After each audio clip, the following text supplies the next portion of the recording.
तर चला, नमस्कार विद्यार्थी मित्रांनो, पुन्हा एकदा स्वागत आहे तुमच्या नवोदयच्या 120 डेजच्या चॅलेंजमध्ये.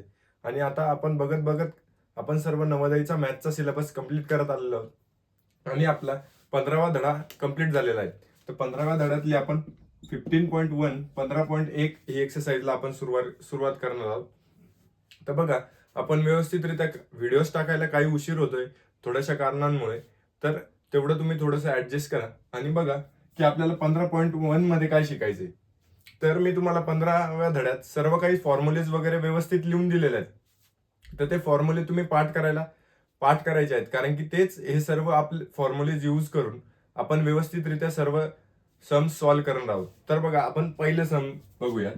काय आहे पहिल्या सम मध्ये आपल्याला दिले 70 मीटर 70 मीटर बाजू असलेल्या चौरसाभोवती मिताली धावते. 800 मीटर लांबी व आता बघा साइड काय दिली आपल्याला 70 आणि कशाची ही चौरसाची म्हणजे स्क्वेअरची, आणि 80 मीटर लांबी 50 मीटर रुंदी असलेल्या लांबी म्हणजे काय length equals to 80 metre and 50 metre रुंदी म्हणजे विड्थ, त्यालाच ब्रेथ पण म्हणतात. किती आहे 50 मीटर रुंदी असलेल्या काटकोन चौकोनाभोवती नुरी धावते. दोन्ही फेऱ्यांमध्ये मिताली आणि नुरी यांनी कापलेले अंतर. आता बघा, ही रेक्टँग्युलर ग्राउंड मध्ये पळते आणि ही स्क्वेअर ग्राउंड मध्ये पळते. तर आपल्याला काढायचंय कोण जास्त धावतंय. तर बघा, इथे आपल्याला लेंथ आणि ब्रेथ दिली. तर बघा, आपल्याला इथे हा रेक्टँगल म्हणजे आयात आणि हा स्क्वेअर चौरस म्हणजे काय स्क्वेअर. आता याचे आपल्याला काय काढावं लागेल परिमितीच म्हणजेच पॅरामीटर. पॅरामीटरचा फॉर्म्युला काय, जर स्क्वेअरचं पॅरामीटर काढायचं आपल्याला तर स्क्वेअरच्या पॅरामीटरचा फॉर्म्युला तुम्हाला अगोदरच्या याच्यात तुम्ही लर्नच केला असेल, मी लर्न करायला सांगितलं होतं. तर बघा, जर लर्न नसेल केला तर आपल्या सम्स मध्ये मी जेव्हा फॉर्म्युलेस सांगतोय तेव्हा तुम्ही नोट डाऊन पण करून घ्यायचे आहेत आणि पटापट तुम्हाला ते पाठ पण करायचे आहेत. तर बघा, याचा फॉर्म्युला आहे पेरिमीटर ऑफ स्क्वेअर.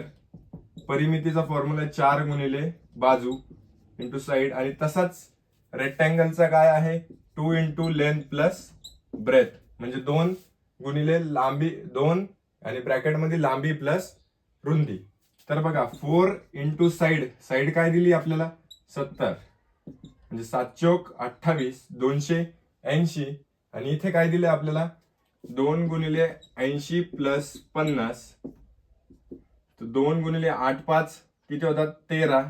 130 गुणिले 2 किती होतात 2 6 260. तर अजून याच्यात काहीतरी आपल्याला दिले 2 फेऱ्यात, प्रत्येकी 2 फेऱ्या धावतायत म्हणजे 2 राऊंड कंप्लीट करतायत. तर यांनी जर 2 राऊंड कंप्लीट करतायत आणि हे पण 2 राऊंड कंप्लीट करतायत. 0 8 दुने 16 हे होते 560.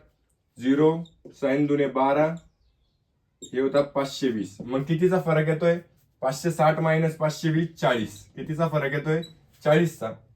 तर ऑप्शन नंबर सी मध्ये आपल्याला आन्सर सापडते. आपलं कळालं. असंच क्वेश्चन्स थोडेसे ट्रिकी असतात. एकदम व्यवस्थितरित्या हळूवारपणे जर आपण सगळे सॉल्व्ह केले आणि क्वेश्चन मध्ये पूर्ण काय विचारलंय जर आपण अगोदरच इथेच जर आन्सर काढायला घेतलं असतं तर आपलं आन्सर 20 आलं असतं. पण त्यांनी 1 राऊंड मारलेलं नाही, त्यांनी 2 राऊंड मारलेले आहेत. त्याच्यामुळे आन्सर आपलं काय आले 40. असे व्यवस्थित क्वेश्चन्स काय दिलेत आणि क्वेश्चन मध्ये नेमकं काय सांगितलंय हे तुम्ही नीट समजून घ्यायला हवं. बघा, आता दुसऱ्या क्वेश्चनकडे बोलूयात. एका चौरसाच्या भूखंडाच्या बाजू लांबी 60 मीटर, चौरस दिलाय, चौरस म्हणजे स्क्वेअर 60 मीटर आहे. त्या भूखंडातील 3 पदरी तोरणाचे कुंपण घालण्यासाठी प्रति मीटर, आता याची बाजू दिली काय 60. तर आपल्याला काय करावं लागेल परिमितीचा फॉर्म्युला मी मागच्याच एक्झाम्पल मध्ये सांगितलंय काय 4 गुणिले बाजू म्हणजे साइड. तर बघा किती टोटल, आपण जर एखादा स्क्वेअर फीटने प्लॉट घेतला तर आपण काय कसं घेत असतो 2000 square foot, 1000 square foot, 1500 square foot. तसंच आपल्याला ह्या पूर्ण याचं किती स्क्वेअर फूट आहे हे काढावं लागतं. आणि प्रत्येकी 1 रुपया त्यांनी काय दिले 25 रुपये एका काय प्रति मीटरचे 25 रुपये दिलेत. तर आपल्याला काढायचे पूर्ण याला जर तार कंपाऊंड मारायचं तर किती लागेल. तर बघा 4 गुणिले 60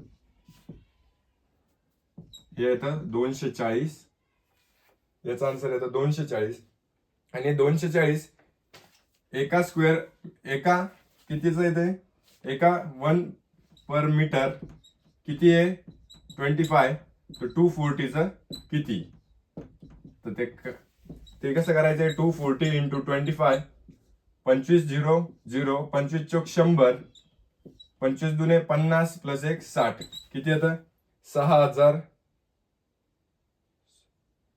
6000 किती येतं 6000, किती रुपये लागतील 6000, आणि किती आहे 3 पदरी, किती घालायचंय 3 पदरी, म्हणजे हे एक, त्याच्या भोवती अजून एक, आणि त्याच्या भोवती अजून एक, मग एका याला किती रुपये लागणार आहे 6000, आणि 3 पदरीला किती लागतील 6 3 जा 18, 18000 रुपये.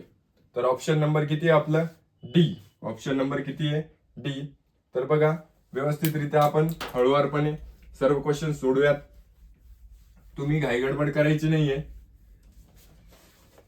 घाईगडबड केल्यास तुमचे उत्तर भरपूर वेळेस आपण सोडवणार तर व्यवस्थित असतो, पण घाई गडबड केल्याने आपले उत्तर चुकत असतात. बघा थर्ड क्वेश्चन, एका काटकोने चौकोनाची परिमिती 60 सेंटीमीटर आहे.